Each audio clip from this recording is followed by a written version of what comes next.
The Canberra Chess Club Championship 2023, Round 3, A Lost Cause. Tonight I played with the black pieces, and my opponent started with d4. I played knight f6, then the game went c4, e6, knight f3, d5, knight c3, c5, all very standard moves in a queen's pawn opening. My opponent continued with c takes d5, confidently and quickly, indicating that he knew the theory here. I did not know the theory, but e takes d5 is natural enough, so I played it quite quickly in reply. Then he played bishop g5, pinning my knight, and I settled into my first think of the game. It's obvious, upon consideration, that he's trying to undermine the defense of my d5 pawn by pinning the knight that defends it to the queen that also defends it. It took me 10 minutes, but finally I played the best move in the position, bishop e6, adding extra defense to the d5 pawn and enabling a development scheme with bishop e7 and knight b to d7. After e3, I considered a6 to prevent his bishop from accessing b5. I wondered about his response of queen b3 though. I thought I could reply to that with b5, and that if he sacrificed a piece for 2 pawns I'd be okay, and that turns out to have been a correct assessment. But I didn't play this. I also considered c4, to cut his bishop off from that diagonal, and also to take the b3 square away from his queen. But here I wrongly feared that b3 would be a good response for him, whereupon I thought I would just be overextended. I overlooked that at this point I would have bishop b4 pinning the knight, and that I could follow up with queen a5, putting overwhelming pressure against that knight. But in the end, just sensing danger and not wanting to play slowly with something like a6, wanting to castle my king, I just played bishop e7, knowing he could take on c5, but planning to follow up with castling shortly thereafter and a solid position. I was settling in for a long game. I cast my mind back to a training game I played against Australia's highest rated Grandmaster. In that game, I was obviously under lots of pressure, but I absorbed it quite well. I kept on making good moves that kept me in the game. It wasn't easy, even for the country's best player. And drawing from that memory, I thought, it's just a pawn. I already have some compensation in the form of rapid development. I'm going to settle in and let him play his moves, and I'll just absorb the punches. And I'll make it hard for him, and ultimately I'll outlast him, and I'll pounce on any error he makes. So he took on c5, I played knight from b to d7, he followed with bishop d5, bishop b5, and I castled. He played c6, with pressure on 2 different points. I saw that he could play this move in advance, but I thought I'd be alright just to take the pawn, which I did. He captured back, and then I attacked his bishop, also just putting my rook on an open file.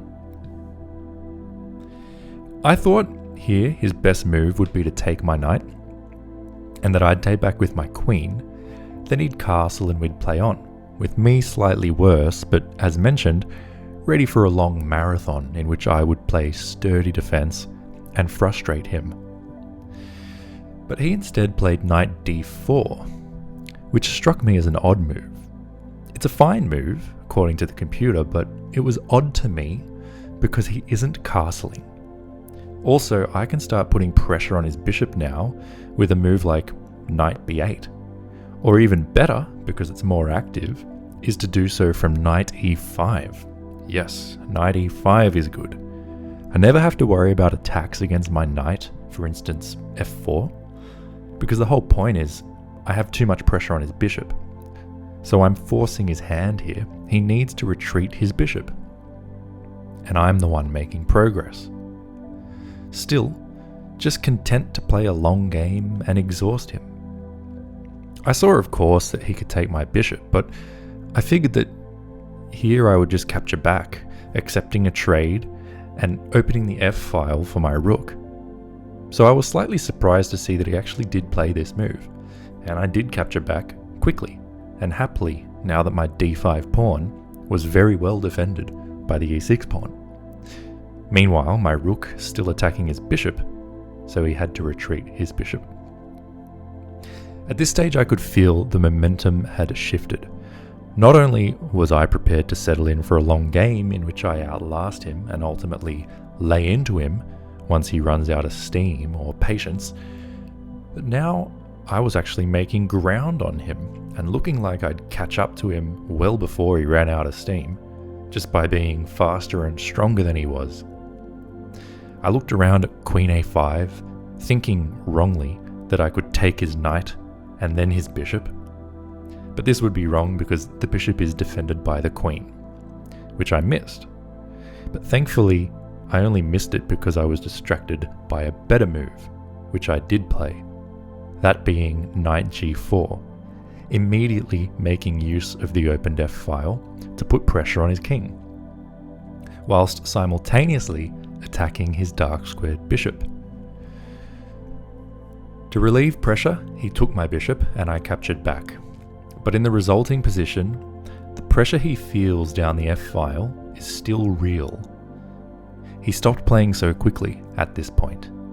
In fact, he thought for almost 20 minutes.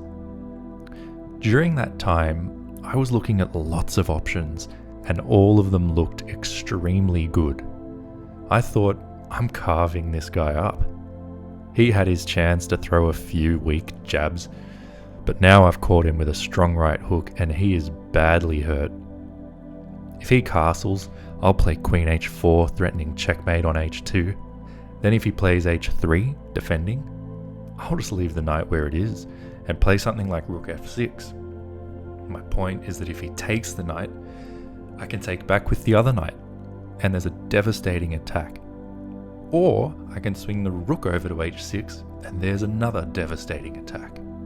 So really, castles is not an option for him. If he plays f3, there's knight takes e3 for starters, with a tempo on his queen and his king stuck in the middle of a wild, crazy storm. If rook f1, I could play knight takes h2 with a tempo on the rook. But I think it would be even stronger there to play queen h4, threatening queen takes h2 so that the rook can't chase that piece off, the way it could if it was a knight landing on h2. Also, with queen h4 I'm threatening knight takes e3 with a fork against the queen and the rook due to the pin against the f2 pawn. It's all good in my mind. Not only that, but the huffs and puffs and head shakes and exasperated body language is starting to scream out of my opponent, and I'm settling in like a domestic cat playing with a rabbit it's half killed. He played the rook f1 idea, and I continued queen h4 as planned. He played g3, I took on h2, and here he played queen e2.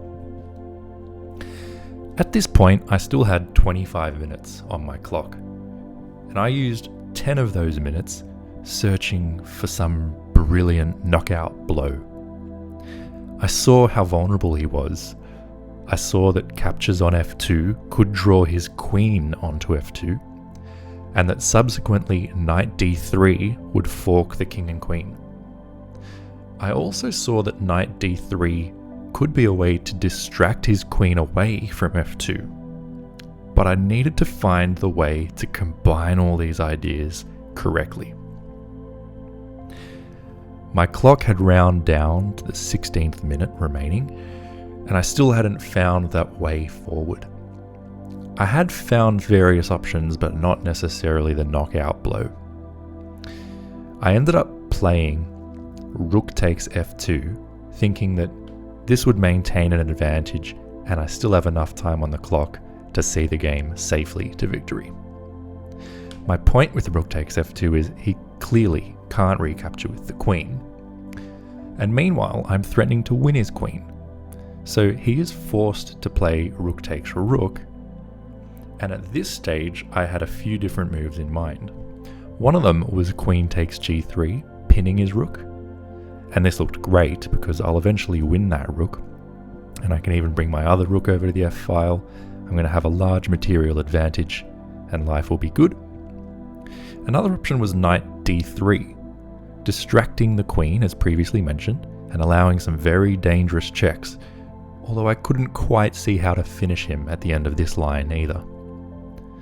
I also considered knight takes rook, but I got wrongly scared off by the fact that my knight is now pinned to my queen, and I missed the important detail that my knight can, at the very least, retreat to where it was, and there it will be defending my queen. But because I missed this detail, I didn't play this one either. Well, either of those moves would have been hugely advantageous to me, as per the computer. But then I saw another move. I saw queen takes rook, followed by queen takes queen, knight takes queen, king takes knight, and knight d3 check. And I thought that after the king moves, I'll take the pawn on b2, at which point my rook attacks his knight, my knight attacks his bishop, and I should be good here. But I didn't play this because I did realize that after knight d3 check, his king would follow me across, and once I take on b2, his king would defend the knight, which would defend his bishop, and I'm actually down material here. But then I saw, and I instead played, queen takes rook check, queen takes queen, and knight d3 check right away, followed by knight from the d-file, recapturing the queen. And I thought here I'd be at least a little bit better with enough time to win. But somehow I managed to take that whopping advantage where everything was absolutely crushing and where he had absolutely no counterplay whatsoever, and I squandered it. My little rabbit only had half a brain, and yet I allowed it to bounce off. The position was still roughly equal, according to my evaluation, but due to bishop d7 followed by bishop takes on e6 with check, it's definitely easier for white to play. Nevertheless, I regathered my thoughts. I thought, it's okay, I'm still here for the long run, let's keep playing. I might be slightly worse for now, but I'm going to play on, and I'm going to keep on playing on. He played bishop d7, I moved to b8, attacking his pawn. He took on e6 with check, and I played to h1, not wanting to allow his rook to go to f1, pinning my knight, after I had gone to f8 with my king. He played b3, defending the pawn, and I played the rook back to e8, wanting to put pressure on his e4 pawn. He took my knight, I took his bishop, and after he took my pawn, I had imagined earlier that I could play rook e5 here, forcing the knight away and then winning the e4 pawn with check. But now I realize that after rook e5, he would play rook d1, defending everything. This probably still was the best way to proceed, because at least I tie him down to defending once again. But I'd also thought here about playing rook c8, taking ownership of the c-file, so that it would be harder for him to go after my a7 pawn. But I instead played king g8, seeking king activity for the endgame. He played rook c1, and here, now in time pressure, I made my first of several mistakes in the endgame. I played rook d8, attacking his knight, but allowing the lovely reply rook c8, which I overlooked. Here I cannot avoid the rook trade. If I play rook f8, it's a disaster for me due to knight e7 check. I only saw that after king h8, it's mate in one. I didn't see that I had the option of king f7, but that also leads to disaster as follows, because his knight comes over here and just pesters my pawn. I can't defend the pawn, and ultimately he's going to win with those extra pawns he has on that side of the board. And since there's no way for me to defend my rook, I had to take his rook, allow him to fork me and capture my rook back. But at least my king is getting active. and although he attacks my pawn, I can push it 1 square forward, safe in the knowledge that because of chess geometry, a knight is extremely slow to move 2 squares across diagonally, and that therefore my pawn will be safe here for the time being. He pushed a4, and I continued activating my king. The position is objectively drawn from here on in, but I started to think about the tournament as a whole. I've already drawn 1 game. Another draw might make it impossible for me to win the whole tournament. I know there's at least one extremely strong player in the field with a chess.com rating over 2100. He's likely to win all his games and not to draw more than 1 or 2 of them. I need to win this game. A draw won't do. I played my knight to e5, restricting the movement of his king, and here he offered a knight trade and the chance to ruin his pawn structure. I thought about it briefly, but I didn't have enough time to properly calculate the implications. But I did realize that after a trade of knights, I would have absolutely no chance of winning, and at best, I would only have a chance of drawing. And once again, since I didn't want to draw, and I in fact needed a win, I hence declined the trade with knight c6. It's still objectively a draw, but at least I still have my knight on the board, and where there's a knight, there's hope. After g4 and knight b4, somehow waiting for him to make a mistake, hoping to land a fork somewhere someday, he played e4. And in this position I made another mistake of the endgame. I played g6, which is mistaken because it allows him to dominate me with g5. g5 completely restricts me. My h-pawn cannot move, my king is completely barred from that side of the board, and his pawn is now closer to promotion. Thankfully he didn't play g5, he played king e3. But I still didn't prevent g5 as I should have done with a move like h6. I instead, in time trouble, dropped my knight back to c6. And he once again failed to play g5, thank heavens. He played knight b6, but by this time I had seen that g5 was a massive threat to me, and so I decided to play h5, which is correct, and holds the draw. It gives me an outside passed pawn, which should be enough to distract his king or knight, so that I can use that time to win his other pawns and make it impossible for him to ever get a queen and win. So he took, I took back, and he played knight d5, and I advanced my king further, and he played knight f4.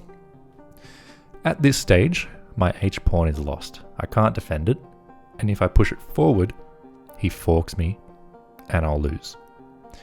So I instead looked for a counterpunch.